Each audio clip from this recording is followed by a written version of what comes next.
Smoke chokes the starless sky above thick and oily, rising from ziggurats that once touched the gods.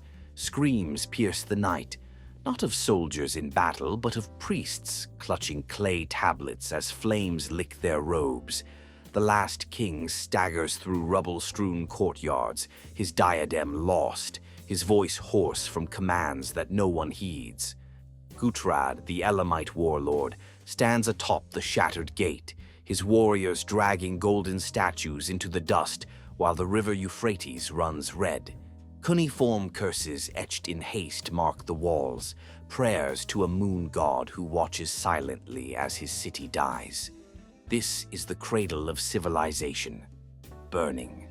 No trumpets herald the end, no heroic last stand, just the wet crunch of collapsing mud brick under barbarian axes. Women clutch children to their chests as they are herded into temple squares, their jewelry torn away by hands that smell of foreign dust. The king's own guards turn their spears inward, bartering their loyalty for breath, while scribes frantically press final words into wet clay before the ovens claim them. The air tastes of ash and copper, the Tigris carrying bodies downstream toward a sea that offers no mercy. Somewhere in the palace, a queen's body lies cooling, her throat opened by the blade she once kissed for luck. The gods have withdrawn, leaving only echoes. Flames leap from the sacred fire altar, consuming offerings meant for eternity, now fuel for Gutrad's victory pyre. Warriors laugh as they topple the statue of Nanar, the moon god, its eyes of lapis lazuli glinting one last time before shattering. The king's final council meets not in chambers of cedar, but amid the splintered remains, their voices breaking as they divide what little treasure remains. The gods have spoken, one whispers, but his eyes betray the lie. This is no divine judgment, but the mathematics of empire outrunning its rivers. Elamite arrows whistle through the dark, finding throats that once sang hymns of abundance. Mother of cities, gasps its last. What force could reduce this pinnacle of human achievement to cinders in a single night, its libraries scattered, its engineers silenced? The ziggurat summit, where priests once charted stars and measured floods, now serves as a perch for vultures circling the dawn. Gutrad's men pry lapis tiles from walls, unaware they walk over sewers more sophisticated than anything their hills will know for millennia. The king's youngest son, hidden in a reed basket, floats toward an uncertain exile, his royal blood mingling with the mud. This moment, this very hour, holds the paradox that will obsess us for the next 90 minutes. How does the world's first civilization engineer its own annihilation? Dawn breaks over a city of ghosts, revealing the true scale of ruin across 7 hills of ash. Temple prostitutes, once draped in finest linen, now stumble barefoot through debris, their sacred veils fuel for cooking fires. Scribes' quarters yield their secret, thousands of tablets detailing crop yields, marriage contracts, astronomical observations, all abandoned to the flames. The river, once tamed by levees that spanned generations, now reclaims its floodplain, indifferent to the aqueducts that once mocked its rage. Gutrad surveys his conquest from the royal dais, but his triumph tastes of dust. These people built more than he can comprehend, let alone rule. Their end was not invasion, but culmination. Silent now are the counting houses where barley was weighed against silver shekels, where interest rates were calculated before Athens dreamed of democracy. The harp strings that once soothed kings lie, snapped beneath fallen beams, their musicians' fingers crushed beside them. Canal masters who diverted the Euphrates with mathematical precision now float face down, their levee schedules dissolving in the current. The great square, witness to coronations and equinox rituals, now holds only the unburied dead, their clay death masks staring at a sky their priests no longer read. Ur's annihilation was not sudden. It was the final equation in a calculus of hubris that began when the first mud brick rose against the floodplain. We begin not at creation, but at extinction. Consider the irony etched in the very rubble. The same cuneiform that recorded the first love poems also tallied the grain that fed Gutrad's army. These were the people who invented time itself, who divided the circle into 360 degrees, who gave us the 60-second minute that governs your watch. Their mathematicians solved quadratic equations while Europe slept in caves, yet they could not calculate the weight their own ambition would bear.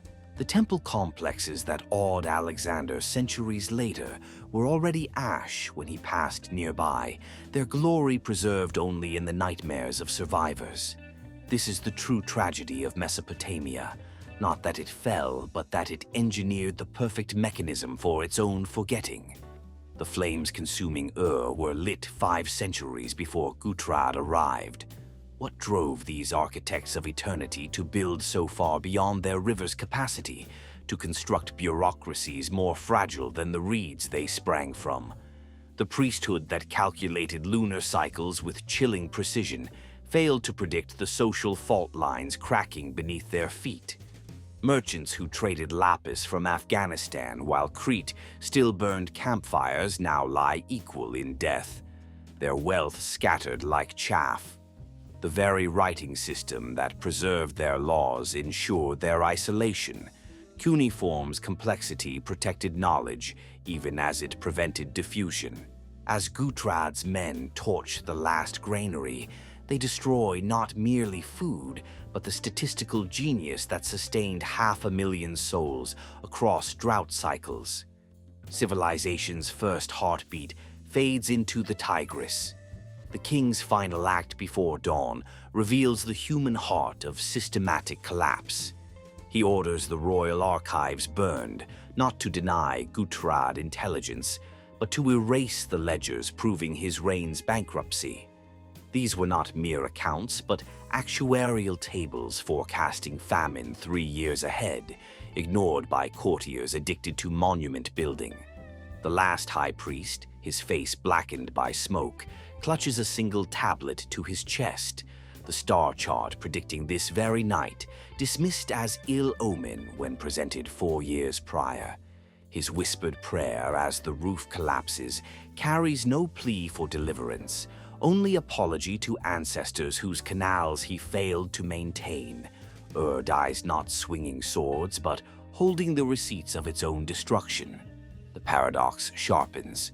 Gutrad himself, standing amid the palace's heart carved from imported Lebanese cedar, feels the first chill of unease as dawn reveals the city's true scale.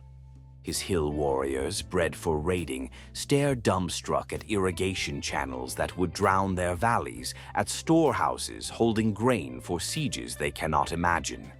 The temple's gold alone could ransom kings they call barbarians, yet it represents only 1% of Ur's actual wealth, dispersed across satellite cities now leaderless.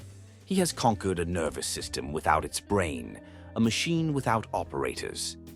As his men celebrate with captured wine, the Tigris shifts course slightly, undermining a canal headgate 20 miles distant. The conqueror has inherited a corpse already cooling. This moment, this specific alignment of flood, famine, and foreign steel crystallizes the Mesopotamian tragedy we will dissect across 8 relentless chapters. The ziggurat that dominated Ur's skyline for 6 centuries now leans slightly, its foundation compromised not by axes, but by salinized soil from over-irrigation practiced since the city's youth. Priests who once ascended its 7 stages to commune with Anu now lie at its base, their blood tracing clean lines down steps polished by 8 generations of pilgrimage. The final paradox burns brightest in the dying embers. These people measured the precession of equinoxes, but ignored the creeping salinity turning their fields white. They built time itself, but could not calculate their own half-life. From these specific ashes, all civilization inherits its first fatal instruction. No rallying cry rises from the survivors gathering in temple shadows, no vow of vengeance against Elamite blades, just quiet calculation of who might rebuild what and where.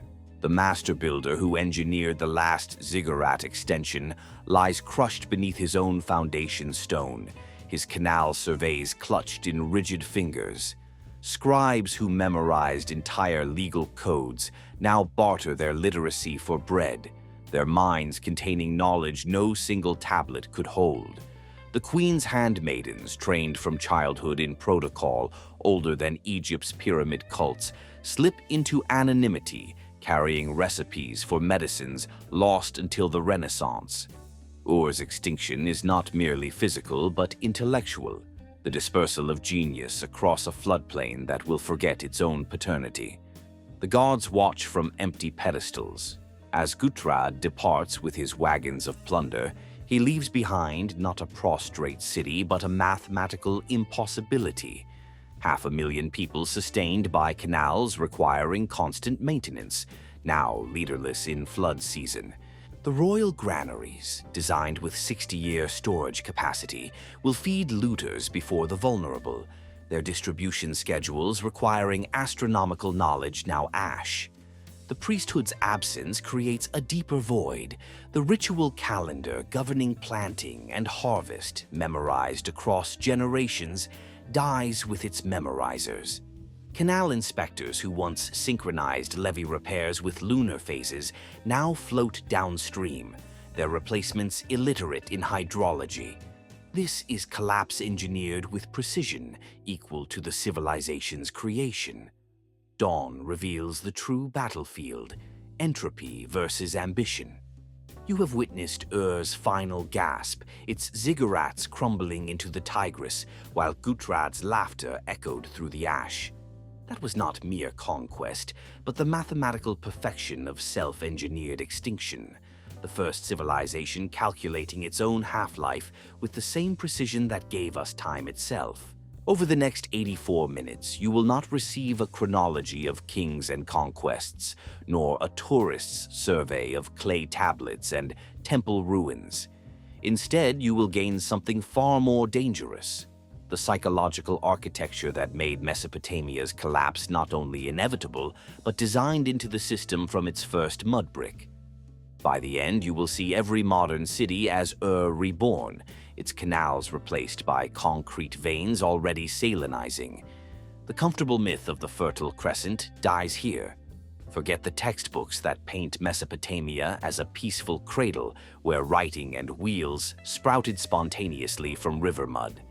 Those authors never stood in Ur's counting houses, weighing barley against silver shekels while priests calculated interest rates more sophisticated than Renaissance bankers. The truth they omit is psychological, not chronological. These people did not merely invent civilization, they engineered a machine that demanded constant human sacrifice, not of blood, but of fertility, attention, and future. Every ziggurat step, every cuneiform wedge, every canal levee represented a bet against entropy that only grew more desperate with each generation. The simplified tale of abundance collapses under its own weight, revealing a tragedy of ambition measuring itself against gods who never intended victory. You are about to witness the first failed stress test of human organization. What you think you know about Sumerian peace and prosperity is the same lie that blinded Ur's final king as Elamite axes fell. Schoolbooks celebrate the code of Ur-Nemu as humanity's first justice, while ignoring the tablets recording mass executions of canal inspectors who failed their quotas. The Hanging Gardens of Babylon were not romantic retreats, but desperate atmospheric pumps, drawing moisture from failing aquifers through technology forgotten until the 19th century. Akkadian emperors did not merely conquer neighbors. They imported soil from Lebanon because their own fields turned white with salt after 3 centuries of over-irrigation. This was not gradual decline, but systemic brittleness, designed into the architecture of power itself. The higher the ziggurat, the more fragile its foundation. The myth of natural fertility served priests who needed farmers, obediently tilling doomed soil. Consider what awaits you across these 8 chapters. Not dates and dynasties, but the precise cognitive traps that turn genius into suicide. In Act 0, you will meet the world that forged priest kings who memorized lunar cycles, but ignored falling water tables, who solved quadratic equations while their topsoil washed away. Act 1 reveals the first fracture, city-states sacrificing cohesion for monumental vanity, their wars less about territory than ritual validation from silent gods. Act 2 exposes the double life of empire, Sargon presenting divine invincibility while his private omens whispered of imperial overstretch that would devour his lineage. Each phase builds the same fractal pattern we witnessed in Ur's final night: tension, advance, deeper wound, until the revelation that makes you want to rewind everything. This is psychological history, not chronology. The official story you carry, that Mesopotamia represents humanity's innocent dawn, exists to comfort nations building on the same fault lines. Babylon's hanging gardens were not botanical luxuries, but emergency hydrology, pulling vapor from failing rivers, while propagandists carved eternal abundance into palace walls. Hammurabi's famous code mandated death for builders whose houses collapsed, yet he expanded the very irrigation that salinized his kingdom beyond recovery. Assyrian kings filled their palaces with foreign earth because their native soil had become lunar dust, their scribes recording the irony in palace ledgers now scattered across museums. These were not environmental victims, but engineers who solved every problem except the one their solutions created. The simplified narrative protects modern cities from measuring their own salinity. You will emerge from this video understanding why every civilization inherits Mesopotamia's fatal instruction, even those who never read cuneiform. The priest who dismissed drought warnings because they conflicted with temple income projections could be your city's water commissioner today. The canal master who diverted the Euphrates to irrigate new temple lands, knowing it would starve downstream cities, mirrors every engineer lengthening supply chains beyond resilience. Sargon's omens of empire outrunning its logistics find echo in every corporation that globalizes faster than its supply chains can adapt. This pattern is not historical trivia, but operational code written in clay 4,000 years ago, still compiling in boardrooms and situation rooms. The Fertile Crescent was never fertile. It was a laboratory for ambition's half-life. Across the remaining acts, each microcycle will deploy one of 4 weapons to prevent abandonment. The unanswered question floating above the narration, the detail that reframes everything preceding it, the sensory immersion that re-anchors you inside the fatal decisions, or the single cold, ironic sentence delivered without explanation. Act 3's emotional heart, the ignored warnings, clinical impact, psychological reformatting, will reveal Hammurabi not as lawgiver, but as the man who mathematized his own dynasty's extinction. Act 4's external detonant forces these trapped souls from private torment into public annihilation. Their final thresholds crossed not by courage, but exhaustion. The revelation at minute 70 will contain the detail official histories omit, the information that makes every prior minute demand reinterpretation. Trust the guide who has measured this material's depth beyond academic safety. What makes this journey worth 84 more minutes is not more facts, but weaponized understanding. The ability to identify when your own systems replicate Ur's final equation.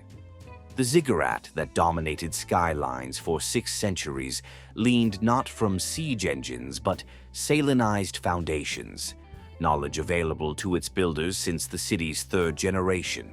Priests who calculated equinox precession to within 2 degrees failed to predict the social fault lines cracking beneath ceremonial processions.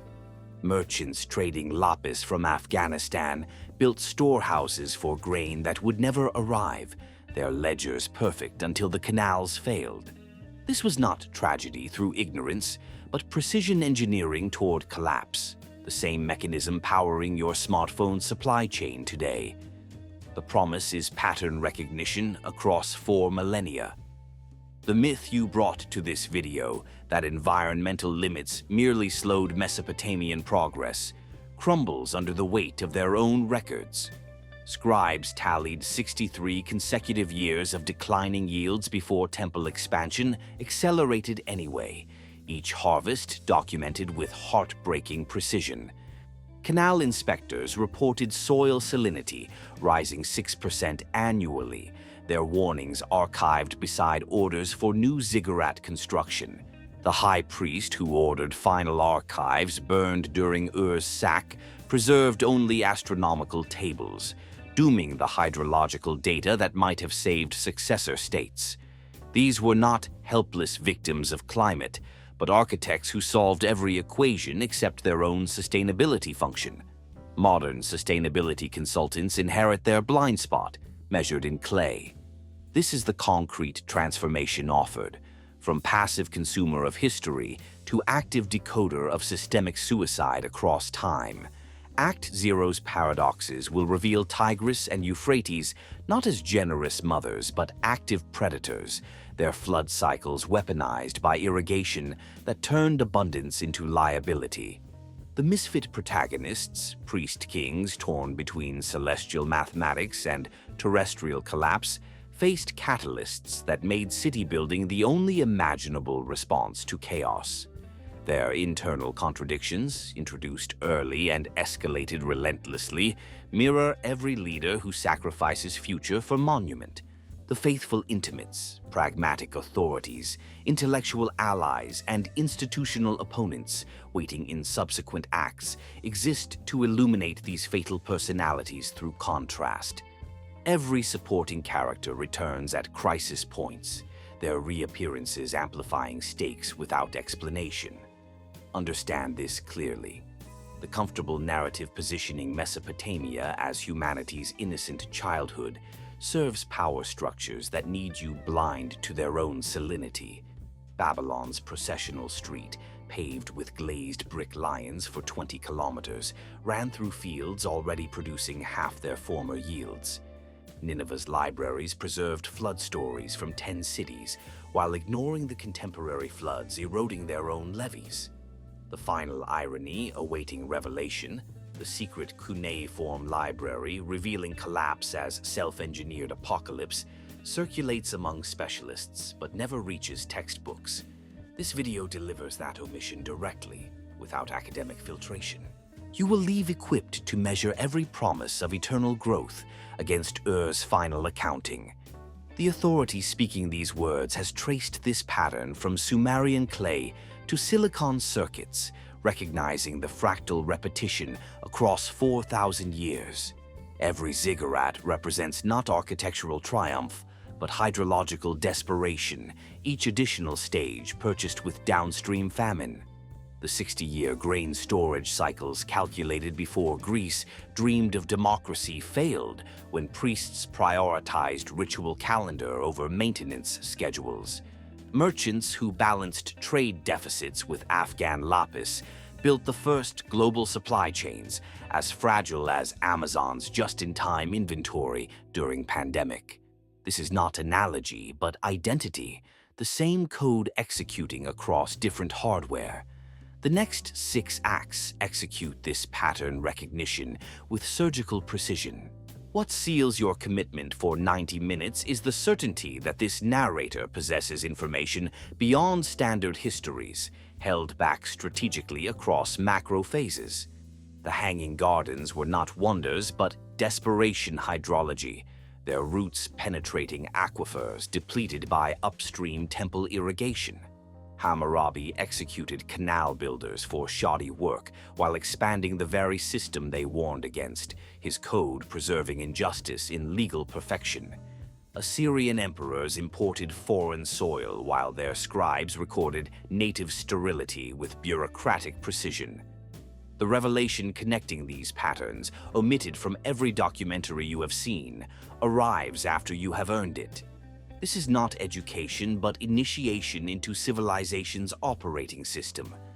Rewind now from Ur's final embers to the moment when mud first defied floodwater, when hunter-gatherers first calculated that reeds could become walls.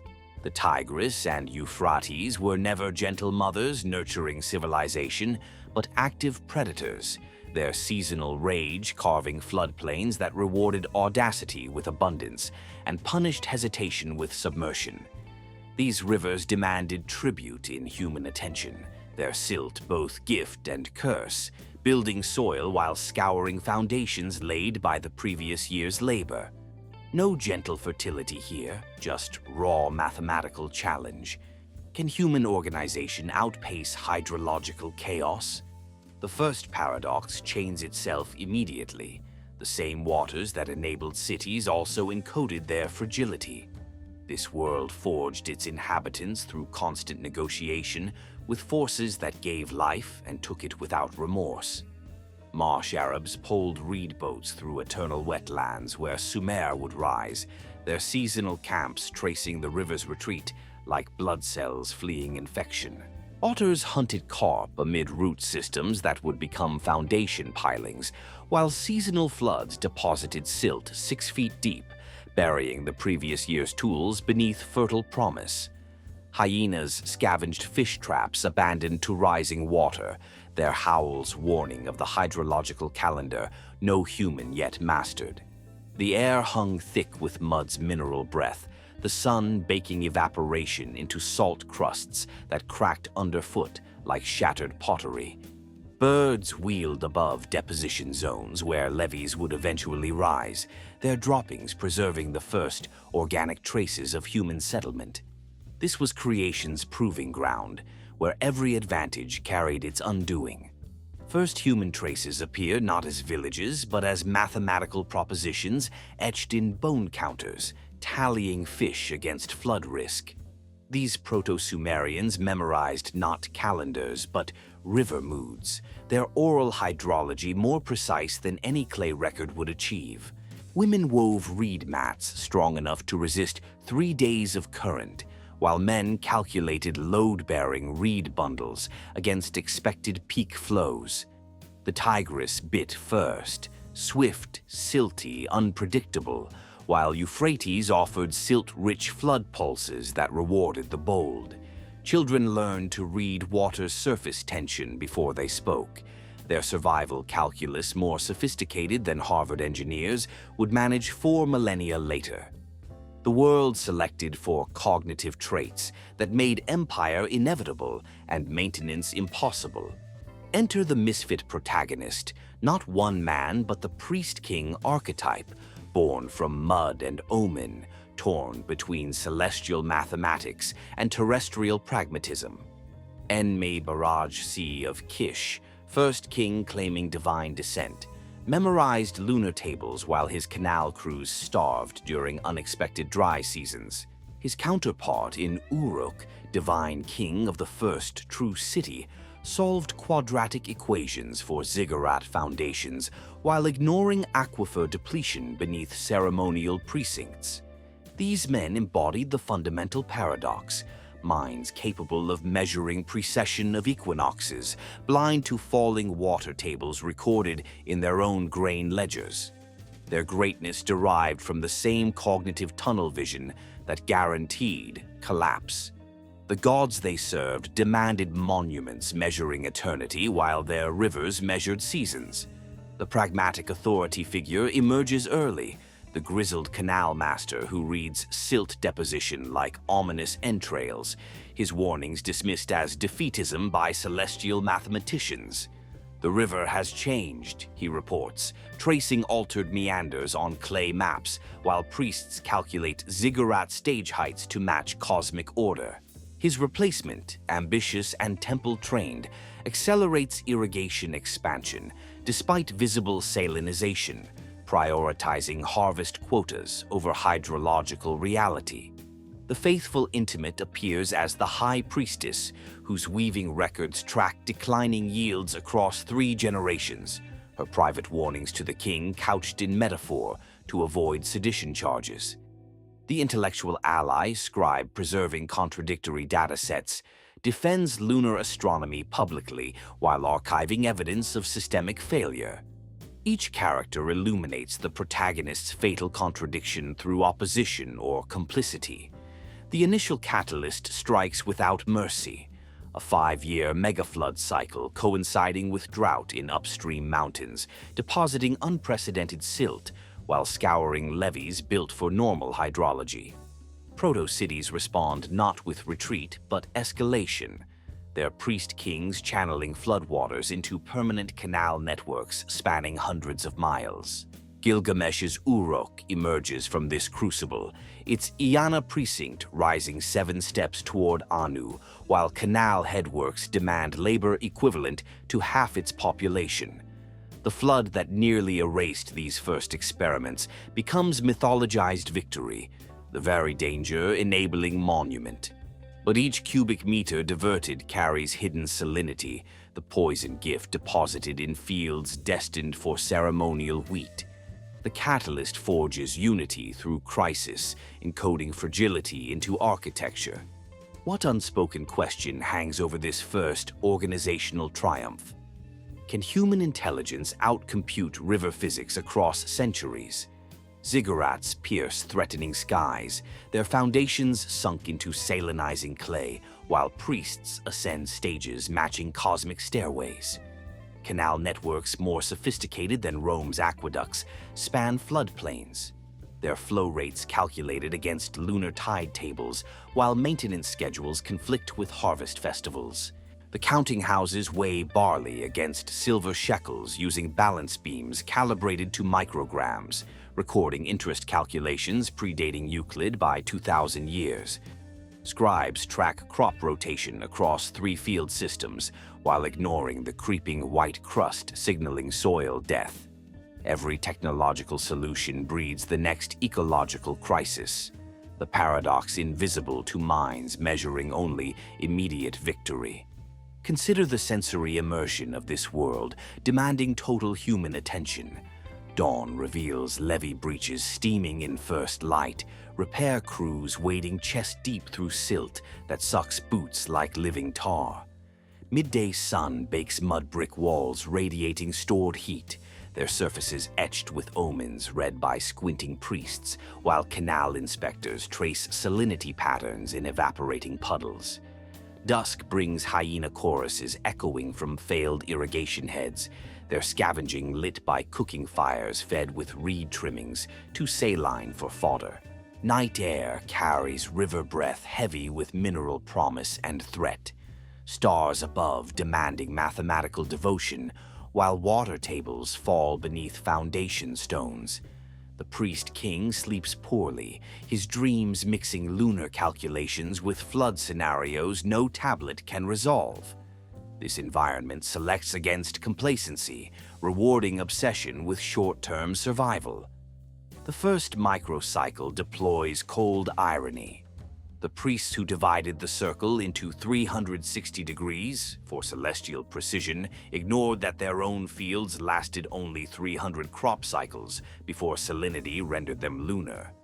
Uruk's Eanna precinct consumed 1/5 of city labor for maintenance alone, freeing no surplus for innovation but demanding ever greater ceremonial display. Canal inspectors rotated through 30-year careers tracking declining yields, their replacements trained on falsified prosperity records required for temple promotion. The faithful intimate watching from weaving chambers tallied 63 consecutive years of falling groundwater before her warnings became private ritual. This irony floats above subsequent narration. What intelligence solves eternity while missing half-life? 3 internal blocks complete Act Zero's chain of paradoxes. First, the world as merciless calculator demanding total cognitive surrender. Second, misfit protagonists whose celestial genius blinded terrestrial vision. Third, catalyst of megaflood forcing organizational leap that encoded fragility. Supporting characters orbit these poles: the pragmatic canal master warning of hydrological regime change, the faithful priestess tracking generational decline, the intellectual scribe preserving contradictory datasets for future generations who will never read cuneiform. Each reappearance at crisis points will amplify stakes without explanation, their perspectives reframing protagonist torment. The ziggurat, now dominating Uruk's skyline, leans almost imperceptibly, its foundations salinized since the third generation. The priest-king climbs its steps tomorrow, reading stars while his fields turn white. What detail reframes everything preceding? The first cuneiform signs were not royal decrees, but irrigation ledgers, the birth of writing serving not glory but crisis management. Scribes pressed first wedges into clay-tracking canal labor quotas, while priests above calculated ziggurat stage heights, matching cosmic order. The faithful intimates' weaving records preserve declining fish yields, coinciding with upstream dam construction for ceremonial lakes. Canal masters reported meander shifts accelerating 2% annually, their warnings archived beside orders for new temple precinct expansion. This origin reveals the fundamental paradox. Writing preserved knowledge even as it prevented necessary adaptation, cuneiform's complexity protecting data from diffusion. Every technological solution deepened commitment to failing trajectory. The world as force asserts dominance through seasonal reminder. As Lunar New Year approaches, canal headworks demand repair, equivalent to building 2 new cities, their silted intakes starving fields already salinizing. Priest-kings respond by expanding irrigation 10% despite visible soil crusting, prioritizing ceremonial purity over hydrological reality. The pragmatic authority figure transfers to distant posting after repeated warnings, his replacement prioritizing harvest quotas over maintenance schedules. The faithful intimate watches from temple precinct as ceremonial boats consume water needed for downstream villages, her private rituals pleading for balance. Scribes record unprecedented grain storage for lunar festivals, while archiving contradictory salinity reports in basement vaults. The first organizational revolution accelerates toward its own horizon. Consider the immersive sensory anchor grounding this paradox. Dawn reveals levee sections undermined overnight, repair crews wading through thigh-deep silt that shifts like living adversary. Midday sun bakes mud brick radiating stored heat, priests squinting at celestial omens, while canal inspectors trace salinity patterns in evaporating puddles at canal margins.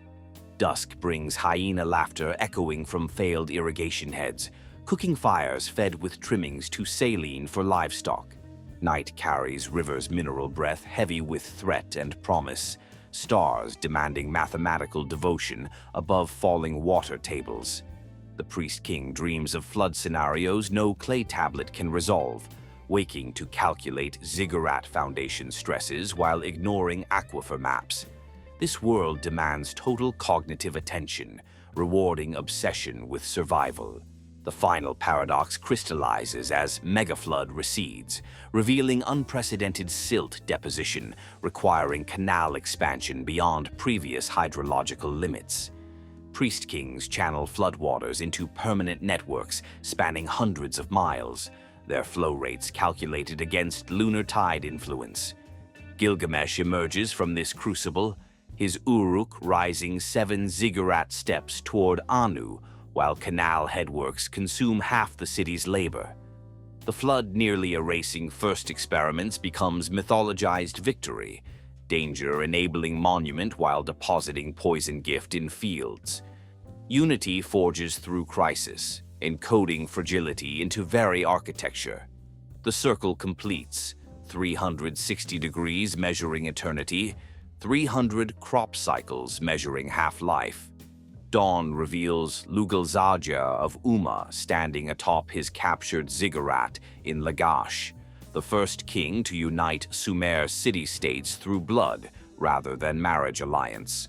His priests chant victory hymns to Ningirsu, while canal crews downstream starve, their fields parched by headworks diverted to ceremonial lakes.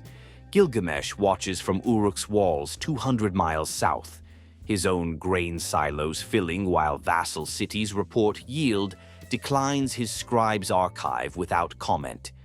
The air carries ash from temple fires, celebrating unity, masking the hydrological reality that one city's triumph means another's thirst. This is the first great conflict, not between Sumerians and barbarians, but between Sumerians and their own irrigation mathematics. Act 1 ignites with ritual war, consuming the cohesion megafloods once forged. Conflict presentation unfolds through 3 blood-soaked cycles across 15 minutes of Sumerian history, compressed into psychological inevitability. Umma's armies breach Lagash's sacred enclosure, their spears finding priests mid-ritual as Enlil's temple runs red, the very altars demanding war now slick with worshippers' blood. Lugalzaja's victory parade through 20-kilometer processional ways consumes grain equivalent to 3 villages, while his new subjects tally irrigation shortfalls in basement vaults. Gilgamesh responds from Uruk, not with diplomacy but ziggurat expansion, requiring labor diverted from canal maintenance, his engineers calculating foundation loads while ignoring aquifer maps showing 30-year depletion. The war god Ningirsu demands monumental response, not compromise, his priesthood interpreting drought as divine disfavor with peace. City-states that once shared hydrological data now weaponize their canals. What psychological response consumes Gilgamesh when scouts report Lugalzaja's victory stele reaching toward his borders? He paces Uruk's Iana precinct at midnight, starlight glinting off lapis-headed pins, securing his sleepless calculations, immortality suddenly measuring less than canal capacity. His faithful intimate, the high priestess whose weaving records track 3 generations of declining fish yields, enters silently, her warning couched as lunar omen. The river grows angry with our monuments. Gilgamesh dismisses her with plans for larger granaries, their 60-year storage capacity meaningless without water, his mind trapped between celestial mathematics and terrestrial betrayal. The pragmatic canal master, recently transferred for excessive warnings, haunts his periphery through smuggled reports of salinization accelerating 7% since last equinox. Gilgamesh's greatness derives from solving equations no one else sees, blinding him to those everyone measures. The first microcycle drops an unanswered question. When does divine mandate become hydrological suicide? Gilgamesh orders counter-offensive not against Lugalzaji directly, but against shared canal headworks, flooding Umma's fields while parching his own vassals downstream.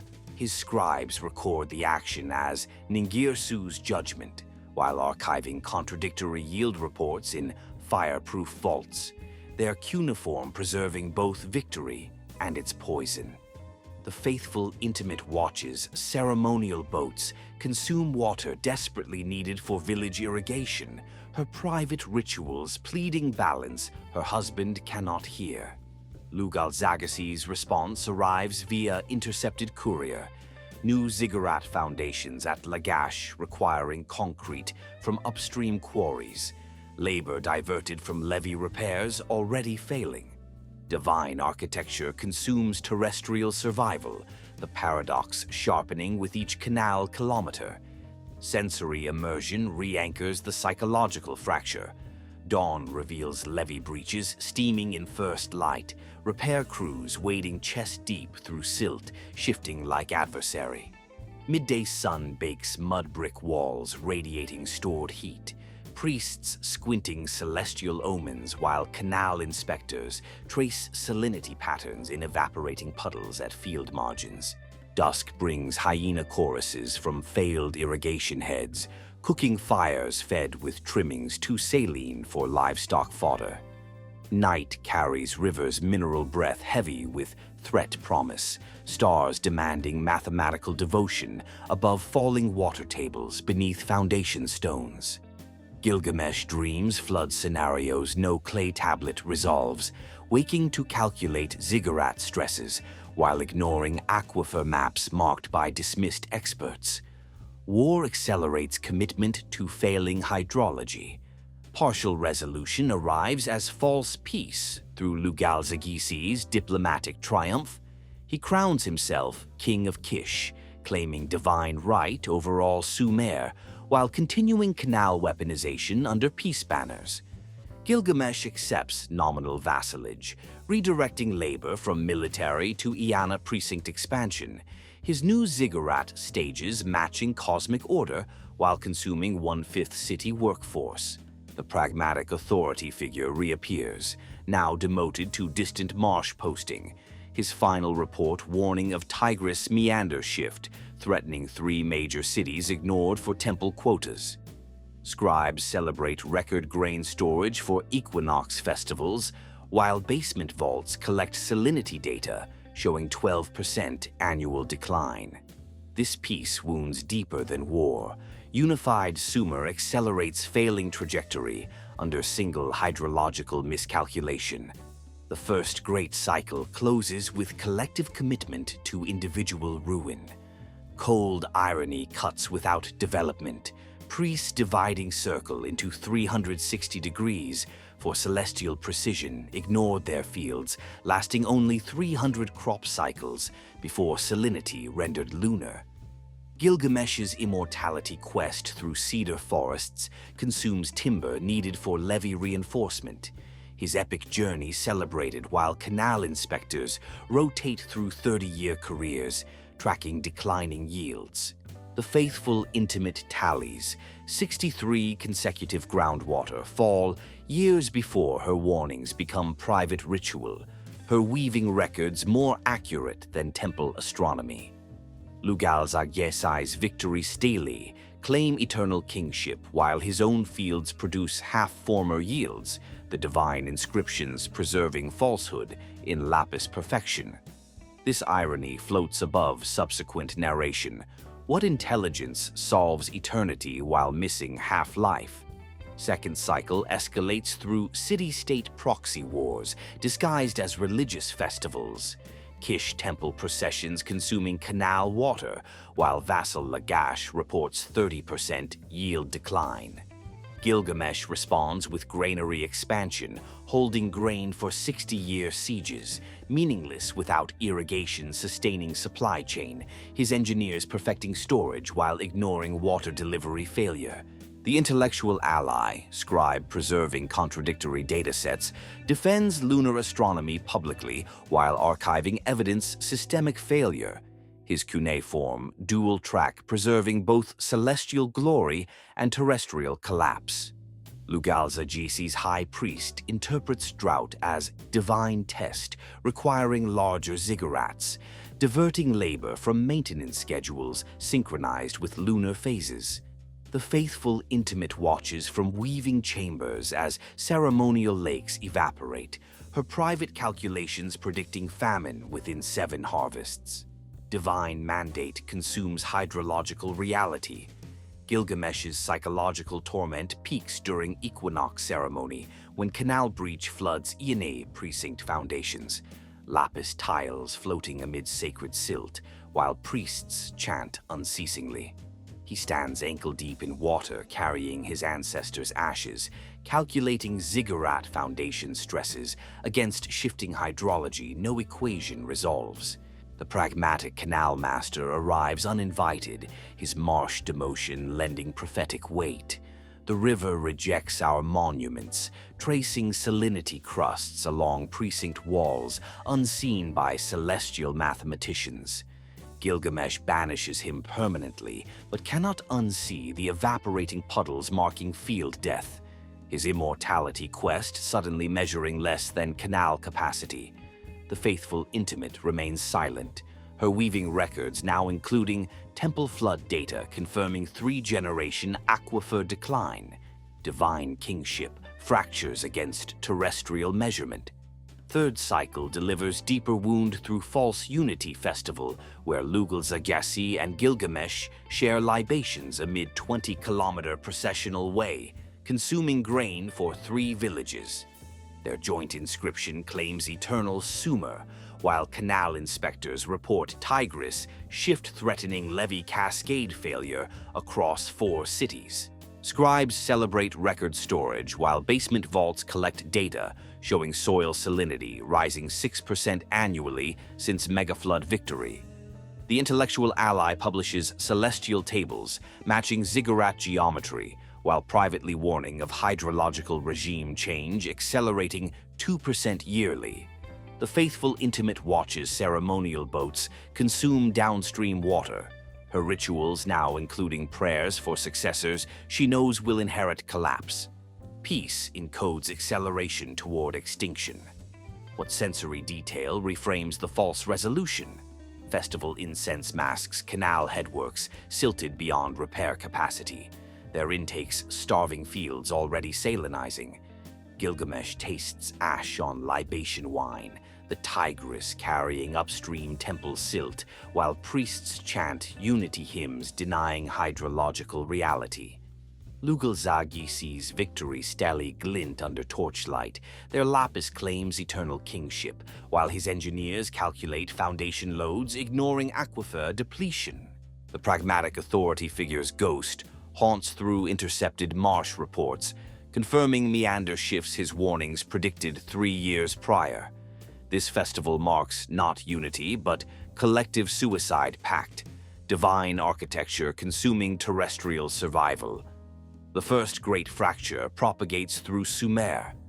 Gilgamesh returns to Uruk haunted by evaporating puddle patterns, ordering canal expansion despite visible soil crusting, prioritizing Ningirsu temple over hydrological reality. His scribes record action as divine mandate, while archiving contradictory yield reports in fireproof vaults, cuneiform preserving both glory victory and poison cost.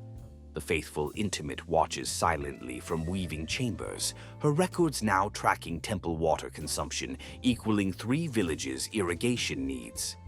Lugal-Zagassi accelerates Lagash ziggurat foundations, requiring concrete from upstream quarries, labor diverted from levee repairs already failing seasonal inspection. The intellectual ally defends celestial mathematics publicly, while basement archives collect salinity data showing 12% decline since peace. Divine kingship commits to failing hydrology. Final microcycle drops cold fact without explanation. Sumer's first unified harvest, following false peace, produces 17% less than pre-war yields. Temple records celebrating record storage, while field inspectors rotate through 30-year careers, tracking decline.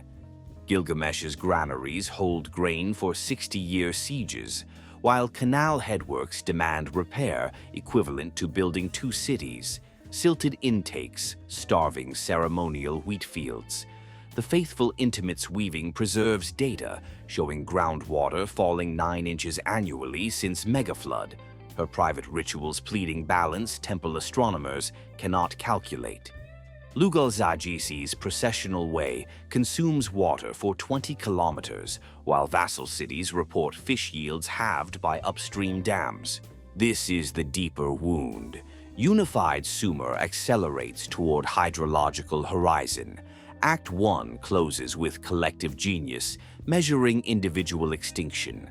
Sargon strides from Kish's copper mines, his hands still bearing forge scars when he crowns himself first emperor, claiming Enlil's mandate to rule from gulf to gulf. Publicly, he presents divine invincibility through victory, stelae reaching 4 times human height. Their lapis inscriptions tallying conquered cities, while canal inspectors report Tigris flow diverted northward. Privately, omens haunt his sleepless nights, eagles devouring their young above new palace foundations, interpreted by his queen as warning against overstretch. The double life begins, god-king before cheering subjects, haunted logistician calculating grain transport across 500 miles of failing irrigation. Act 2 unveils hidden dimensions as Sumer's false unity fractures into imperial vanity. Sargon's public radiance casts shadows his private reality cannot illuminate. Hidden dimension surfaces through 3 escalating cycles, spanning 15 years of conquest compressed into psychological architecture. Public image dominates victory parade through Akkad's new processional way, 30 kilometers of glazed brick lions consuming water equivalent to 7 villages, while downstream Sumer reports 30% yield decline. His faithful intimate, the queen, whose private weaving records track aquifer depletion since Kish days, enters council chambers silently, her warning couched as dream interpretation. The rivers grow thin beneath our monuments. Sargon dismisses her with plans for larger granaries holding grain for 80-year sieges, their storage perfection meaningless without hydrological delivery. The pragmatic canal master, now demoted to marsh outpost, sends smuggled reports of salinity rising 9% since imperial expansion began. Empire's foundation carries poison from birth. What floats unanswered above this imperial ascent? Can celestial mandate outrun hydrological reality across 500 miles? Sargon orders canal network expansion from Persian Gulf to Taurus foothills, diverting Tigris flow 10% northward while public inscriptions claim eternal abundance. His scribes record victories in cuneiform, reaching 32 cities, while basement vaults collect contradictory data showing soil crusting across conquered territories. The queen watches ceremonial boats consume irrigation desperately needed for vassal fields, her private rituals pleading balance. Her husband calculates only in celestial terms. The intellectual ally, chief astrologer preserving lunar tables, defends imperial expansion publicly while archiving evidence of regime change in hydrological patterns. Divine empire consumes terrestrial survival. Sensory immersion anchors the double life. Dawn reveals imperial levee breaches steaming in first light. Repair crews wading chest-deep through silt, shifting like adversary across newly conquered territories. Midday sun bakes mud brick palace walls, radiating stored heat. Priests squinting celestial omens while canal inspectors trace salinity patterns in evaporating puddles, marking field death. Dusk brings hyena choruses echoing from failed irrigation heads spanning 500 miles, cooking fires fed with trimmings too saline for imperial livestock. Night carries rivers' mineral breath, heavy with threat promise, stars demanding mathematical devotion, above aquifers falling 12 inches annually beneath palace foundations. Sargon dreams flood scenarios no clay tablet resolves, waking to calculate ziggurat stresses while ignoring marsh reports. Imperial radiance accelerates failing hydrology. First point of no return arrives when Sargon crosses Taurus Mountains, importing Lebanese cedar for Akkad Palace, while native Mesopotamian forests disappeared 3 centuries prior. His engineers calculate foundation loads for structures 7 times larger than Uruk's Iana, consuming labor equivalent to half-conquered population while canal maintenance schedules collapse.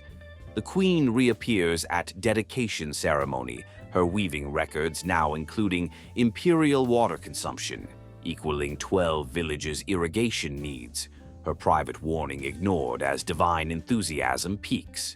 Public celebration consumes grain stored for 80-year sieges, while downstream cities report fish yields halved by upstream dams. The pragmatic canal master's final report, smuggled before execution, warns Tigris meander shift threatening cascade levee failure across Empire. Empire commits to trajectory exceeding hydrological carrying capacity. Cold irony cuts without explanation. Sargon, who claimed Gulf-to-Gulf rule, controlled less than 7% actual water flow across conquered territory, his divine inscriptions preserving logistical fiction.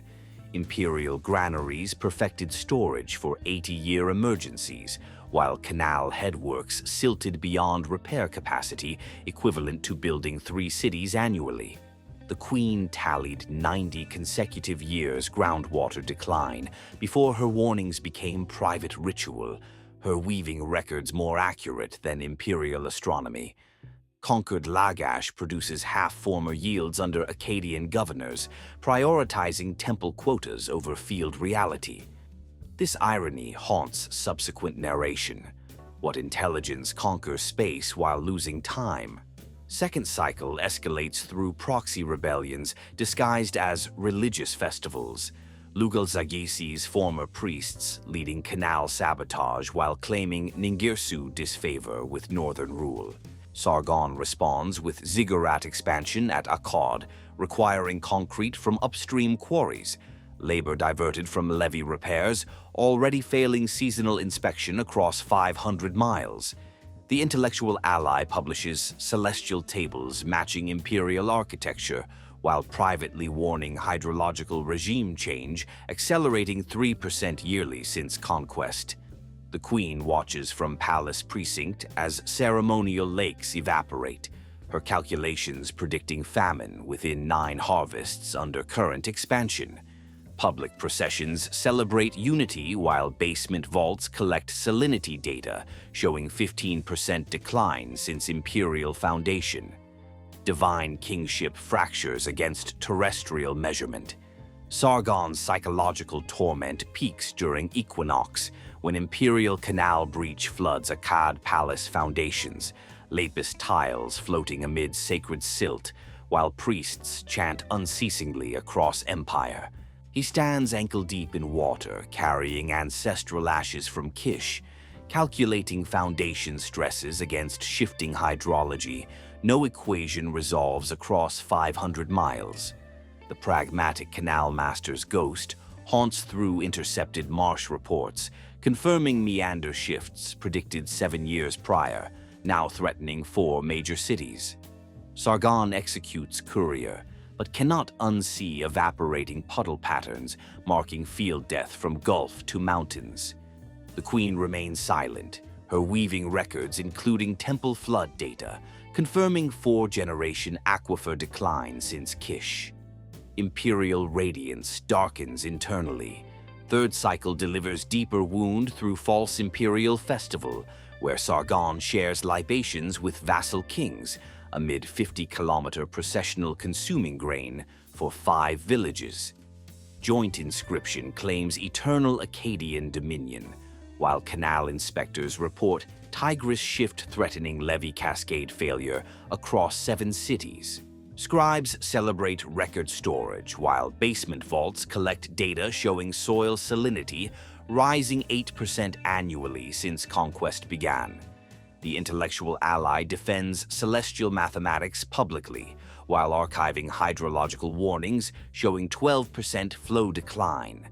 The Queen watches ceremonial boats consume downstream water, her rituals now praying for successors inheriting collapse. Empire encodes acceleration toward extinction.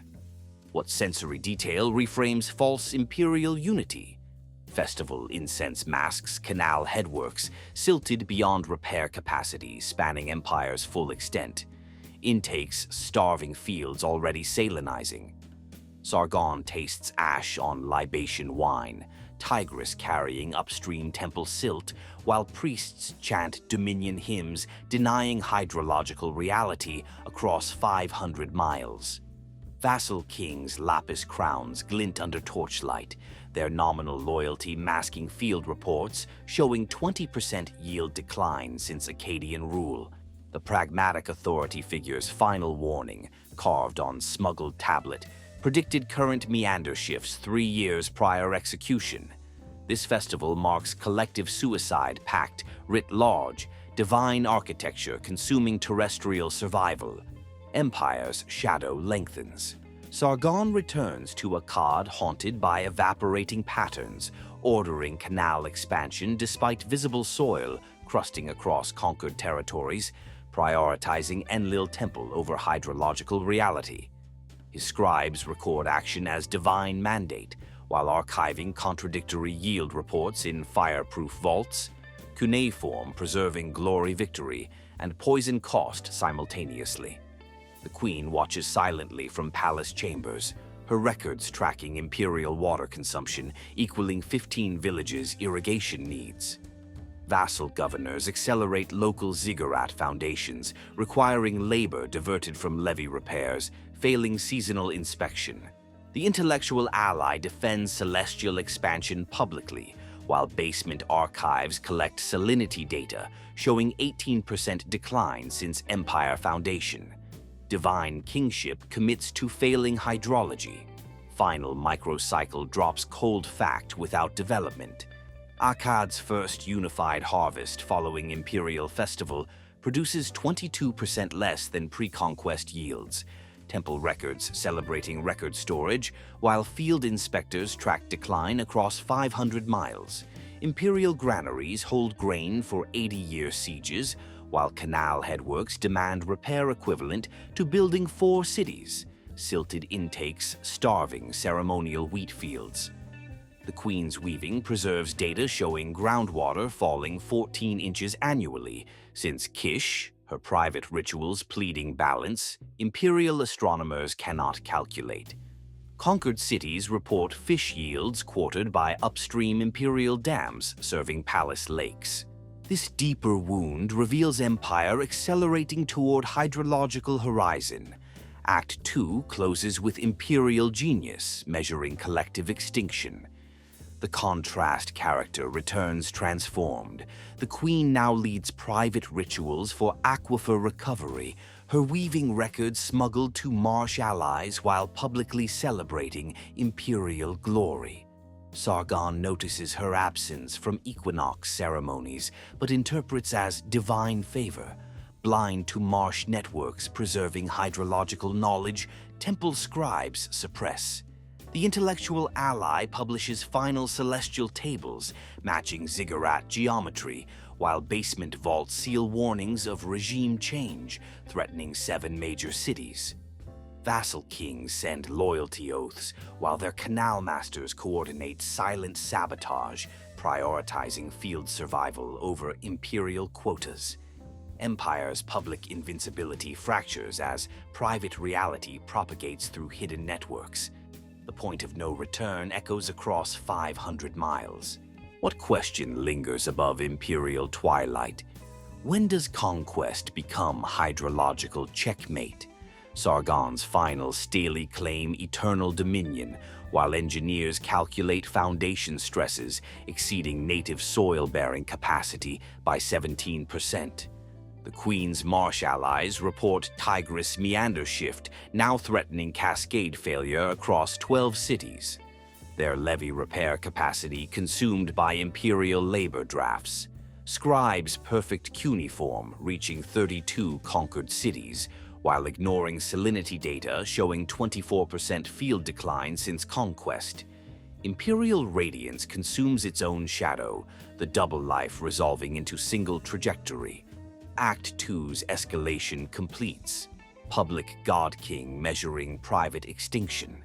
Hammurabi stands alone in Babylon's temple courtyard, diorite stele freshly carved with his famous code, while canal inspectors report fields producing 1/3 former yields. The air hangs heavy with dust from parched ceremonial precincts, their evaporation basins drinking water desperately needed downstream. His faithful intimate, the queen whose private records track 5 generations of aquifer decline, enters silently, her voice steady. The land thirsts while we build eternity. Hammurabi turns away, ordering execution of builders whose houses collapsed while expanding irrigation, serving his own palace lakes.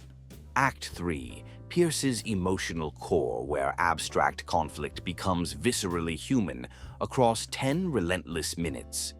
The lawgiver who mathematized justice engineers his dynasty's extinction. First internal block delivers ignored warning with clinical precision. Canal Master presents clay tablet mapping. Tigris meander shift, threatening Babylon's western levees, predicting cascade failure within 3 harvests. Hammurabi's scribes archive report beside orders for new Ishtar temple requiring concrete from upstream quarries, labor diverted from maintenance schedules synchronized with lunar phases. The queen watches from weaving chambers as ceremonial boats consume irrigation equivalent to 12 villages, her private calculations confirming groundwater falling 18 inches annually since his coronation. Public procession celebrates Code's justice, while basement vaults collect salinity data showing 27% field decline. The pragmatic authority figure, Canal Master's successor, repeats warning now framed as divine disfavor with insufficient monuments. Hammurabi prioritizes celestial mathematics over terrestrial measurement. What detail floats unanswered above lawgivers' private torment? When does justice become hydrological suicide? Hammurabi paces palace at midnight, starlight glinting off lapis code inscriptions while evaporating puddles mark field death beyond palace walls. His intellectual ally, chief scribe preserving contradictory datasets, defends legal perfection publicly while archiving evidence systemic collapse. Cuneiform dual-track recording, both celestial glory and terrestrial reality. The queen reappears during equinox ceremony, her weaving records including temple flood data confirming 6th-generation aquifer decline since Sumer's megaflood. Hammurabi dismisses her warning as woman's superstition, ordering granary expansion holding grain for 90-year sieges, meaningless without water delivery. Divine kingship fractures against human measurement.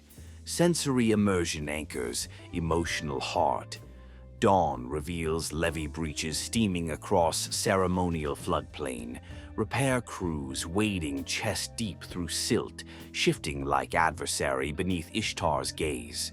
Midday sun bakes mud brick radiating stored heat.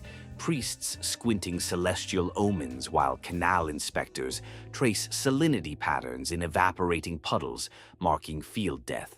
Dusk brings hyena choruses echoing from failed irrigation heads, spanning empire, cooking fires fed with trimmings too saline for royal livestock. Night carries rivers' mineral breath, heavy with threat promise, stars demanding mathematical devotion, above aquifers falling 24 inches annually beneath palace foundations. Hammurabi dreams flood scenarios no clay tablet resolves, waking to calculate ziggurat stresses while ignoring marsh reports. Justice consumes survival. Second block strikes with clinical precision. Famine arrives exactly as Canal Master predicted. Babylon's granaries opening to reveal grain stores consumed by temple rats and palace waste. Hammurabi stands amid distribution chaos, code mandating death for short-weight merchants, while his own fields produce 19% former yields. The queen distributes private weaving records to marsh allies, her calculations predicting dynasty extinction within 7 harvests under current trajectory. Public inscriptions claim eternal justice, while vassal cities report fish yields, quartered by upstream dams serving ceremonial lakes. The intellectual ally publishes final legal tables, while basement vaults seal warnings of regime change threatening 9 major cities. Lawgiver confronts human cost of legal perfection. Hammurabi's psychological reformatting begins in darkened throne room, code steely casting lapis shadows, while canal breach floods palace foundations ankle-deep with ancestral silt. He traces evaporating puddle patterns marking field death, calculations suddenly measuring less than hydrological reality, his laws ignored. The pragmatic authority figure returns, transformed. Executed Canal Master's son now leads marsh rebellion, his tablet predictions carved into levee stones as prophecy fulfilled. Hammurabi recognizes precision of warnings dismissed as sedition, his justice system preserving injustice against hydrological truth. The queen remains silent, her weaving records smuggled beyond palace reach while publicly celebrating legal glory. Lawgiver becomes broken man measuring own extinction. Cold irony cuts without development. Hammurabi executed builders for collapsed houses while expanding irrigation, turning his kingdom lunar dust. Code preserving injustice in diorite perfection.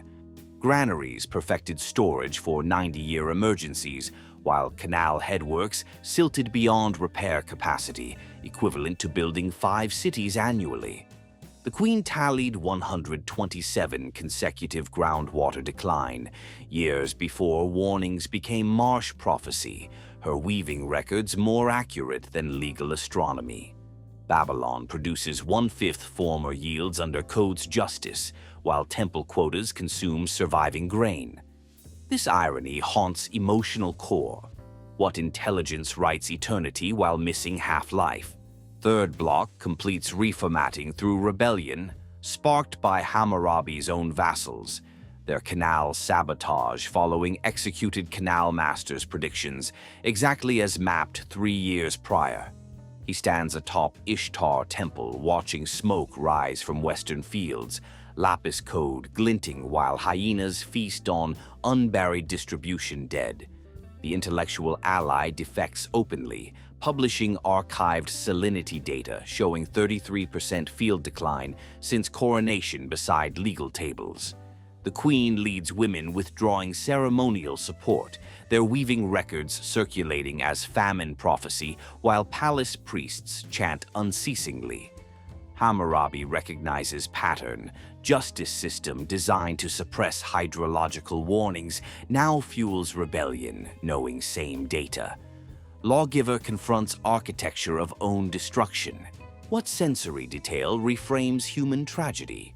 Rebellion incense masks, canal headworks silted beyond repair capacity spanning kingdom, intakes starving fields, already salinizing under Code's justice. Hammurabi tastes ash on dwindling palace wine, Tigris carrying upstream temple silt, while legal scribes chant dominion hymns denying hydrological reality. Vassal kings' loyalty oaths dissolve as field reports confirm 38% yield decline since Code publication. Executed canal master's son carves final warning on captured granary. Justice weighs grain, not water. This rebellion marks not failure of law, but perfection of systemic blindness, legal architecture consuming terrestrial survival. Dynasty fractures humanly. Hammurabi retreats to private chambers. Code's stele now barrier between throne and reality. Its lapis claims eternal justice, while engineers calculate foundation stresses exceeding soil-bearing capacity by 22%. The Queen's marsh allies report Tigris meander shift, threatening cascade failure across 13 cities, their levee repair capacity consumed by legal labor drafts.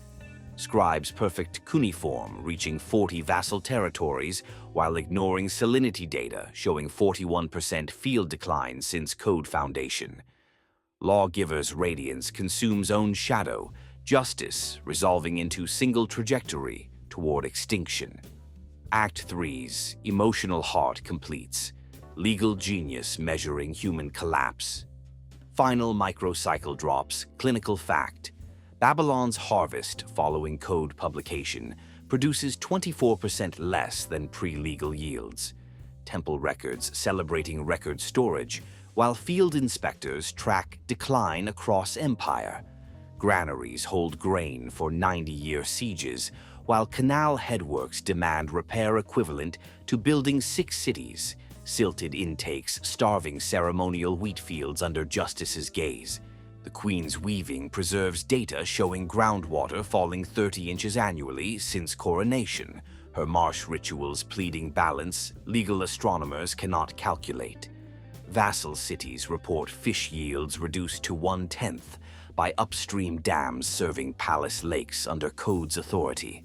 This human heart reveals justice accelerating toward hydrological horizon. The contrast character returns transformed. Executed Canal Master's son, now Marsh King, his tablet predictions circulating as prophecy, while Hammurabi's code becomes rebellion rallying cry. Babylon's legal scribes defect carrying basement vault data, their cuneiform, dual-track now weapon against dynasty they preserved. The intellectual ally publishes final tables matching ziggurat geometry with legal perfection, while Marsh copies circulate hydrological warnings threatening 14 major cities. Vassal queens withdraw ceremonial support, coordinating with Hammurabi's own wife, their weaving networks preserving knowledge temple scribes suppressed. Justice's public invincibility fractures as human reality propagates through rebellion channels. Emotional core pulses dynasty's extinction. What question lingers above lawgivers' final night? When does justice become mass suicide? Hammurabi traces code inscriptions by lamplight, calculations suddenly measuring less than evaporating puddle patterns, marking field death beyond palace walls. Marsh Rebellion's smoke rises westward as Tigris shift fulfills Canal Master's executed warnings, cascade levee failures now mathematical certainty. The Queen departs silently with final weaving records, her Marsh allies ready to rebuild hydrology, temple astronomers ignored. Legal radiance consumes human shadow, justice resolving into rebellion prophecy. Act 3 closes. Lawgiver measuring own human collapse. Hammurabi's final private moment reveals reformatted soul. He orders single canal repair crew released from legal execution, their levy knowledge valued above code's perfect justice. Scribes record action as divine mercy, while basement vaults seal final salinity data, showing 46% field decline since legal foundation. Marsh networks preserve hydrological knowledge as dynasty fractures, rebellion prophecy fulfilling Canal Masters, ignored warnings exactly as mapped. The Queen's weaving legacy circulates beyond palace reach, women reweaving hydrology temple scribes suppressed. Justice becomes broken man's recognition, legal perfection measuring human extinction. Act 3's human heart beats final rhythm. Ashurbanipal stands atop Nineveh's palace walls, watching smoke rise from rebel Elam, his iron-shod war machines reducing ziggurats to dust, while canal inspectors report Tigris flow diverted for siege engines. The external force arrives without mercy. Medes and Babylonians coordinate canal sabotage spanning 700 miles. Their levee breaches flooding Assyrian heartland, precisely as Marsh prophets predicted 4 generations earlier. Public confrontation expels Hammurabi's broken successor from private torment into chaos, his iron grip cracking as vassal kings withdraw ceremonial support, coordinating with Queen's weaving networks. Act 4 accelerates tension across 12 relentless minutes, sentences shortening as threshold decision approaches. The Emperor faces agonizing choice between monument and survival. External pressure detonates internal collapse. First cycle compresses external force. Median cavalry breaches eastern levees, while Babylonian sappers undermine western canal headworks. Floodwaters reclaiming fields salinized since Sargon's conquest 7 centuries prior. Ashurbanipal's scribes tally iron production for siege engines consuming timber equivalent to 12,000 hectares, while downstream Nineveh reports 49% yield decline. The Queen, Hammurabi's weaving heir, smuggles final records to rebel coordinators, her calculations confirming groundwater falling 36 inches annually since Assyrian expansion began. Public inscriptions claim eternal dominion, while basement vaults seal salinity data showing 54% field decline across empire. Marsh prophets return transformed, their levee carvings now rebellion rallying cries, matching executed Canal Masters' predictions. Iron Empire confronts hydrological checkmate. What question sharpens above accelerating confrontation? Can iron outcompute water across 700 miles? Ashurbanipal orders total canal mobilization, diverting Tigris flow 20% to counter-flood rebel positions, while Nineveh's ceremonial lakes evaporate completely. His intellectual ally, chief astrologer preserving lunar tables, defects carrying archived hydrological warnings, cuneiform, dual-track now weapon against dynasty it preserved for 9 generations. The queen leads women withdrawing temple support, their weaving networks circulating famine prophecy, while palace priests chant unceasingly against flood omens. Median emissaries demand surrender, framed as hydrological reality, their levee maps matching marsh carvings, predicting cascade failure across 17 cities. Iron grip tightens as foundation dissolves, sensory compression accelerates. Dawn reveals levee breaches steaming across imperial floodplain. Median riders silhouetted against flood horizon, while Babylonian sappers trace salinity crusts marking field death. Midday sun glares off iron siege engines, while canal inspectors wade chest-deep through adversary silt, spanning empire's full extent. Dusk brings hyena choruses echoing from failed irrigation heads, rebel campfires consuming trimmings too saline for Assyrian war horses. Night carries Tigris roar, heavy with reclaimed floodwaters, stars obscured by smoke rising from 700 miles of coordinated sabotage. Ashurbanipal calculates foundation, stresses no clay tablet resolves, waking to iron orders ignoring aquifer collapse. Confrontation consumes empire. Second cycle detonates threshold decision. Council fractures as marsh prophet's son, executed canal master's heir, presents captured Babylonian maps confirming Tigris meander shift, fulfilling warnings ignored 9 generations. Ashurbanipal stands ankle-deep in palace flood, carrying ancestral silt, iron crown glinting while evaporating puddles mark Nineveh's field death beyond walls. The queen departs openly with final weaving records, marsh allies ready to rebuild hydrology iron astronomers suppressed across 7 centuries. Public procession dissolves as vassal kings coordinate silent withdrawal, their canal masters synchronizing levee sabotage with Median cavalry timing. Intellectual ally publishes final celestial tables, while rebel copies circulate hydrological apocalypse threatening 21 major cities. Emperor chooses iron over water.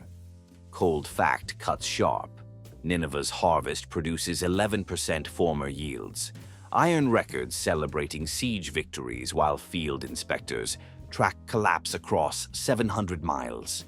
Granaries hold grain for 100-year sieges, while canal headworks demand repair equivalent to building 7 cities, silted intakes starving iron production. The queen's weaving preserves data showing groundwater falling 42 inches annually since Assyrian foundation. Marsh rituals pleading balance, iron engineers cannot calculate. Rebel cities report fish yields eliminated by upstream dams, serving siege engines under imperial authority. Iron accelerates toward hydrological horizon as external force tightens. Third cycle delivers agonizing public confrontation. Ashurbanipal addresses iron legions from Palace Dais, now tilting 5 degrees from foundation failure. Median arrows whistling through dust carrying levee breach reports. Babylonian sappers surface in Nineveh, bearing captured vault tablets, their cuneiform confirming 59% field decline since Empire foundation, while iron inscriptions claim eternal dominion. The Queen's Marsh network detonates coordinated temple withdrawal across 23 cities. Women preserving hydrological knowledge, iron scribes suppressed for 9 generations. Vassal kings declare independence, reading executed canal masters' predictions carved into levee stones. Median cavalry timing perfect with cascade failures. Ashurbanipal orders total iron mobilization, knowing foundation cannot bear siege engine weight. Public iron fractures against hydrological reality. What detail reframes iron confrontation? Median incense masks, canal headworks, silted beyond repair capacity spanning 700 miles. Intakes starving fields already salinizing under iron grip. Ashurbanipal tastes floodwater on iron wine. Tigris carrying upstream temple silt, while military scribes chant dominion hymns denying hydrological reality. Vassal kings' iron oaths dissolve, as field reports confirm 64% yield decline since imperial expansion. Executed canal master's heir carves final prophecy on captured palace gate. Iron rusts, water endures. This confrontation marks not military failure, but perfection of systemic blindness, iron architecture consuming terrestrial survival. Empire shatters publicly. Ashurbanipal retreats to iron command chamber, foundation cracking audibly beneath siege engine stores while council maps show 27 simultaneous levy failures across empire. The Queen's Marsh allies report Tigris meander shift, now mathematical certainty, threatening cascade collapse across 25 cities. Iron labor drafts consuming all levy repair capacity. Scribes' perfect military cuneiform reaching 50 vassal territories while ignoring salinity data showing 69% field decline since Iron Foundation. Iron Radiance consumes own shadow, military resolving into single trajectory toward extinction. Act 4 accelerates. Iron Genius measuring public collapse as external force peaks. Final microcycle drops, clinical compression. Empire's harvest following iron mobilization produces 6% former yields. Military records celebrating tactical victories, while field inspectors track terminal decline. Iron granaries hold grain for 100-year sieges, while canal headworks demand repair equivalent to building 8 cities. Silted intakes starving siege production across 700 miles. The Queen's Marsh legacy circulates beyond iron reach. Women reweaving hydrology, military engineers ignored for 9 generations. Rebel coalitions report fish yields restored by dam destruction, serving iron siege engines. Iron detonates hydrological horizon as threshold crosses. Contrast characters complete synchronized defection. Marsh prophet's son coordinates Median cavalry with Babylonian sappers, while Queen's weaving networks preserve hydrological knowledge, iron suppressed. Nineveh's military scribes defect carrying basement vault data. Their cuneiform, dual-track now weapon against dynasty they preserved across 7 centuries. Intellectual ally broadcasts final iron tables, matching siege engine geometry, while Marsh copies circulate hydrological warnings threatening 29 major cities. Vassal queens lead ceremonial withdrawal, synchronizing with canal sabotage, their weaving preserving knowledge military scribes suppressed. Iron's public invincibility shatters as rebel reality propagates through defection channels. External pressure detonates internal architecture. What question cuts final as iron twilight descends? When does conquest become hydrological extinction event? Ashurbanipal traces iron inscriptions by torchlight, calculations measuring less than evaporating puddle patterns, marking Nineveh's field death beyond palace walls. Marsh rebellion floods eastward as Tigris shift fulfills Canal Master's executed warnings. Cascade levy failures now engineering certainty across empire. The Queen establishes Marsh capital with final weaving records, her allies ready to rebuild hydrology iron astronomers ignored. Iron radiance consumes military shadow, empire resolving into rebel prophecy. Act 4 closes. Iron Emperor measuring public extinction. Ashurbanipal's final iron command reveals threshold crossed. He orders single canal crew released from military execution, their levy knowledge valued above siege engine production as foundation cracks audibly. Military scribes record action as tactical mercy, while basement vaults seal terminal salinity data showing 74% field decline since iron foundation. Marsh coalitions preserve hydrological knowledge as empire fractures. Rebel prophecy fulfilling canal masters ignored warnings exactly as mapped 9 generations prior. The Queen's weaving legacy becomes new hydrology, while iron scribes perfect military cuneiform into irrelevance. Iron becomes broken emperor's recognition, military perfection measuring public extinction. Act 4's detonante beats final rhythm. Median cavalry crests horizon as Nineveh's iron gate splinters under ram impact, synchronized with 29th levy failure. Dust cloud revealing cascade flood horizon spanning 700 miles. Ashurbanipal stands atop tilting palace, watching Tigris reclaim salinized floodplain, iron crown reflecting final sunset, while marsh prophets' carvings glint across recaptured levee stones. The Queen's new capital rises from reeds, carrying Hammurabi's weaving records. Women reweaving hydrology iron, suppressed across 9 generations of conquest. Vassal kings kneel to Median khans, reading executed canal masters' predictions as divine hydrology restored. Iron Empire shatters completely, external force detonating internal architecture precisely as predicted. Threshold crossed, Act 4 completes. Silence falls across Nineveh's ruins as Median riders pick through iron-shod wreckage, their horses shying from cuneiform tablets, glinting amid Ashurbanipal's final ash. The Queen's marsh capital rises from reeds, carrying weaving records spanning 9 generations, women reweaving hydrology suppressed by iron astronomers across 7 centuries of conquest. What official histories omit?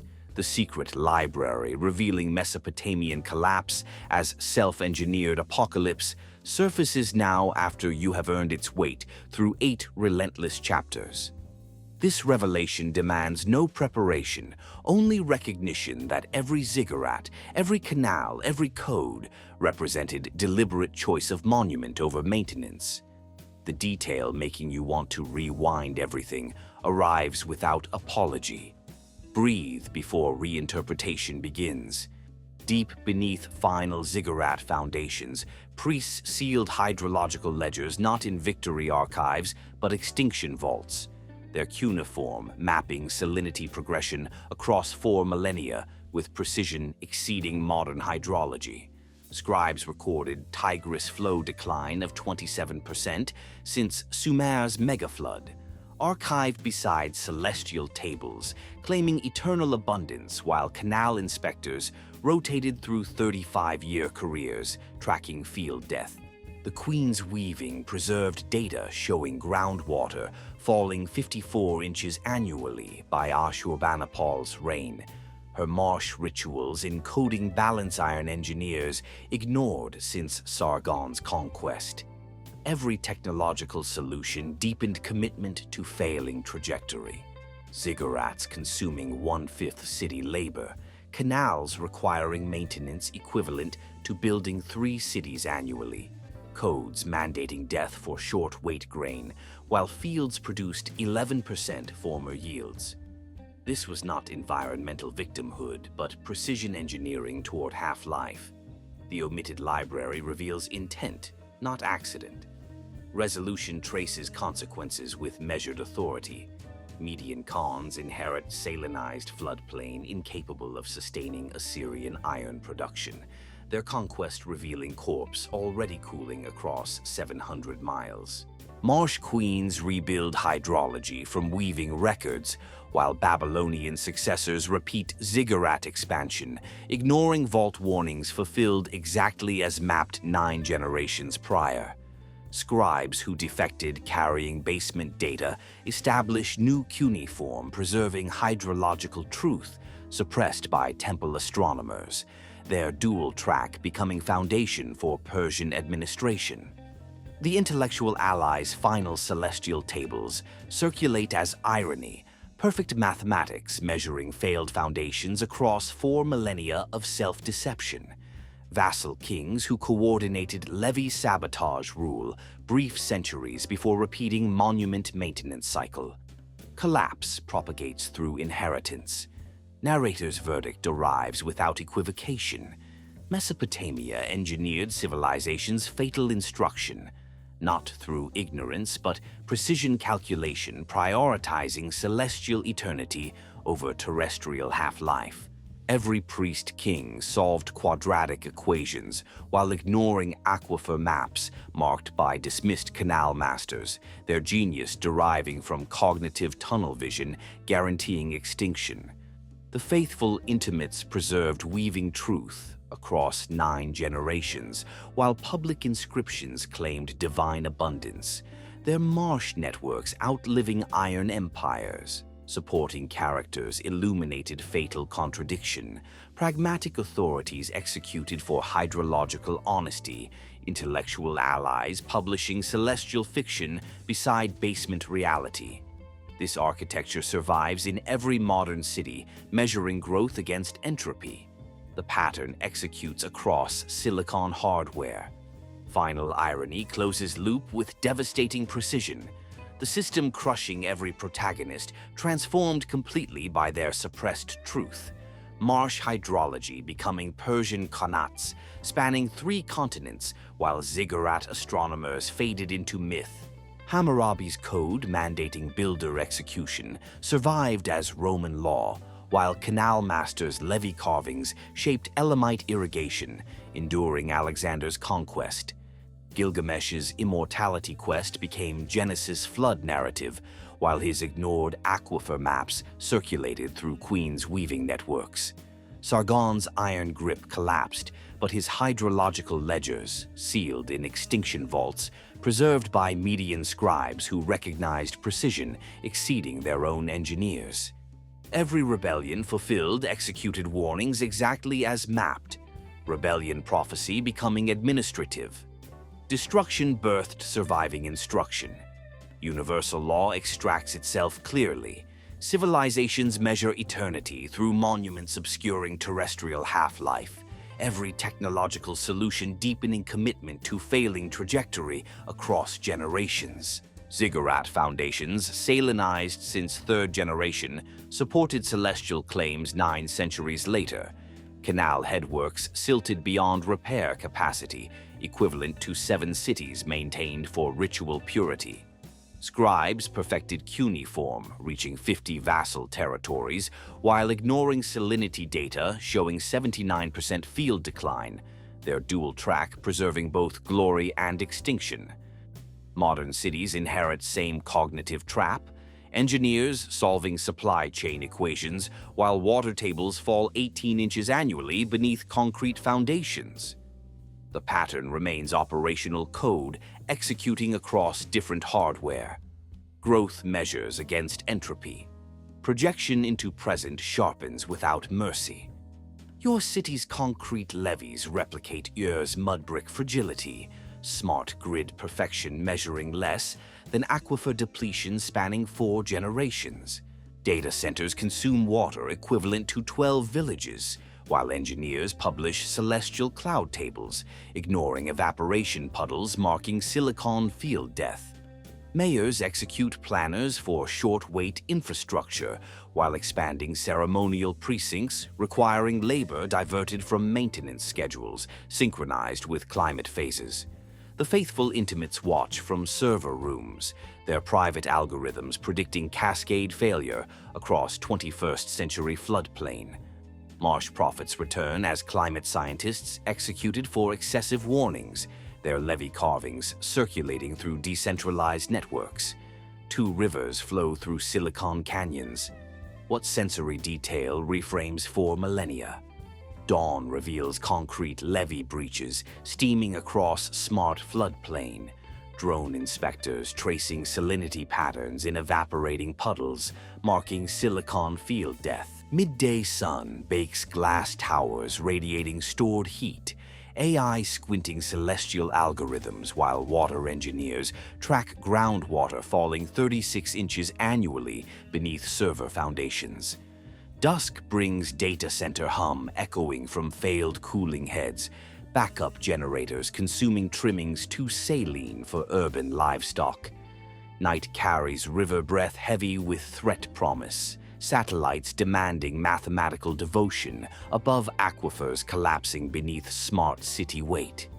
Mayors dream flood scenarios no server resolves, waking to calculate foundation stresses while ignoring marsh reports. Pattern repeats. Thematic questions states openly, never answered. When does intelligence solving eternity become mechanism measuring own half-life across generations? Ziggurat priests divided circle into 360 degrees, while fields lasted 300 crop cycles. Canal masters mapping Tigris shift 2% annually ignored for temple quotas. Hammurabi wrote justice in diorite, while engineers calculated foundation failure exceeding soil capacity 22%. Marsh queens preserving hydrology suppressed 9 generations. Ashurbanipal perfected iron, while Median Khans inherited hydrological ledgers exceeding their engineers, rebellion prophecy becoming administrative. Modern silicon measures cloud eternity while concrete foundations tilt 5 degrees from aquifer collapse. Intelligence executes extinction. Call to action manifests as weaponized recognition. Measure your city's concrete levees against Ur's mudbrick fragility, smart grid perfection against Tigris flow, decline spanning 4 millennia.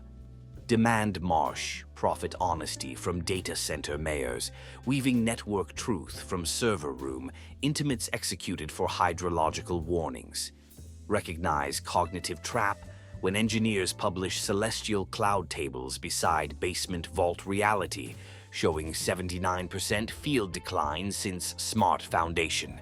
The Queen's Marsh capital rises again through decentralized networks, preserving aquifer maps temple AI suppresses. Civilization's operating system runs on clay tablets and silicon servers alike. Execute pattern recognition now.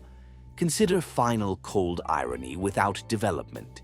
Scribes who burned final archives during Ur's sack preserved only astronomical tables, dooming hydrological data that might have saved successor states across 4 millennia. Ziggurat foundations consumed 1/5 city labor, while canal maintenance required equivalent of 8 cities annually. Ritual purity measured above terrestrial half-life. Hammurabi's code survived as foundation for Roman law, while canal masters executed warnings shaped Elamite irrigation enduring Persian Empire. Ashurbanipal's iron libraries preserved flood myths from 10 cities while ignoring contemporary floods eroding Nineveh's levees. Silicon cities perfect cloud storage for eternity, while aquifer collapse tilts foundations 5 degrees. Irony endures. What floats above final silence? The secret library's hydrological ledgers mapped self-engineered apocalypse with precision exceeding modern climate models, sealed not for conquest, but extinction's administrative record. Marsh queens rebuilt from weaving records what iron astronomers suppressed, their networks outliving ziggurat claims across 9 generations of self-deception. Median Khans recognized cuneiform hydrology exceeding their engineers, rebellion prophecy becoming Persian Qanat, spanning 3 continents. Every protagonist's suppressed truth survived to transform crushing system, marsh hydrology becoming administrative reality while celestial fiction faded. Pattern recognition completes across 4 millennia. Silence holds revelation. Hammurabi's final private command echoes in modern mayoral chambers. Release single canal crew from execution, valuing levee knowledge above ceremonial lake expansion as concrete foundations crack audibly. Scribes perfect cloud algorithms reaching 50 global territories while ignoring salinity data showing 84% decline since smart foundation. Marsh networks preserve hydrological truth as smart cities fracture. Rebellion prophecy fulfilling executed climate scientist warnings, exactly as modeled 9 decades prior. The Queen's weaving legacy becomes new hydrology, while silicon scribes perfect algorithms into irrelevance. Recognition becomes broken engineers' measurement, cloud perfection measuring silicon extinction. Pattern executes final rhythm. Median cavalry becomes drone swarms cresting concrete horizon as smart gates splinter under cascade impact, synchronized with 31st levee failure. Dust cloud revealing flood horizon spanning smart floodplain. Mayors stand atop tilting server towers watching digital Tigris reclaim salinized concrete. Silicon crown reflecting final sunset, while Marsh prophets' algorithms glint across recaptured aquifer maps. The Queen's decentralized capital rises from cloud data, carrying weaving records spanning 9 decades. Women reweaving hydrology AI suppressed across 7 centuries of smart expansion. Global kings kneel to climate cons reading executed engineers' predictions as divine hydrology restored. Smart empire shatters completely, external entropy detonating internal architecture precisely as predicted. Final threshold crossed.